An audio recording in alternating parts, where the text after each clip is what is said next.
tidak boleh seseorang itu berhutang kalau seandainya dia tahu tidak mungkin bisa membayarnya. Anda tahu tidak mampu untuk membayar utang tersebut, ya, maka tidak boleh kita berhutang.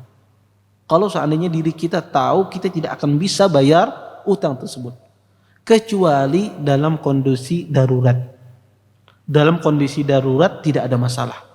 Tetapi kalau kondisinya bukan darurat, Anda berhutang dan Anda tahu tidak akan bisa bayar utang tersebut, ya, perhitungan Anda, maka kecuali tersepak intan, ya, maka ya tidak boleh seorang tersebut berhutang, ya. Tidak boleh seorang tersebut berhutang.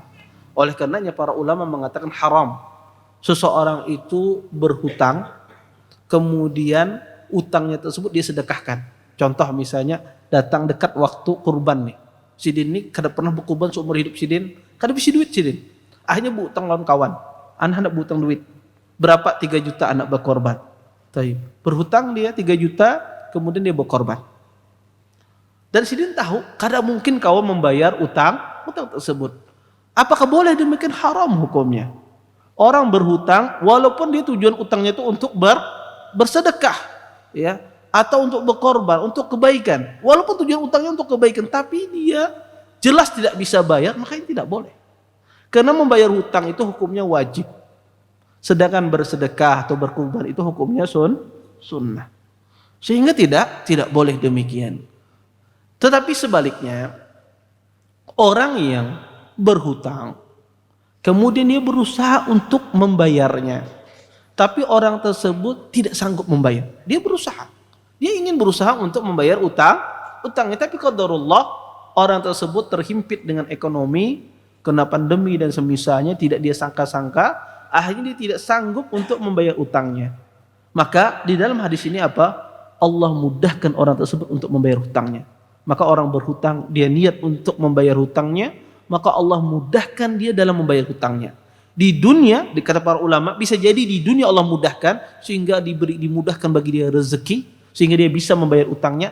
Kalau seandainya di dunia dia tidak bisa membayar utangnya, maka di hari kiamat kelak Allah Subhanahu wa taala menjadikan orang yang memberikan hutang tersebut ridha terhadap orang tersebut, dimaafkan. Ya. Maka ini dibentuk kemudahan. Kalau tidak di dunia Allah mudahkan orang tersebut, maka Allah mudahkan dia di akhirat. Maka ini penting. Ketika seorang berhutang, dia berniat untuk membayar. Baik Ustaz, bagaimana dengan hadis Nabi SAW yang kita bacakan tadi, bahwasanya orang yang berhutang itu ruhnya tertahan sampai dia lunasi. Sedangkan orang ini belum lunas utangnya, ya, belum lunas utangnya, tetapi dia berniat untuk melunasinya, tapi qadarullah uangnya tidak ada dan meninggal. Bagaimana dengan hadis ini? Apakah dua hadis ini bertentangan? Tidak bertentangan.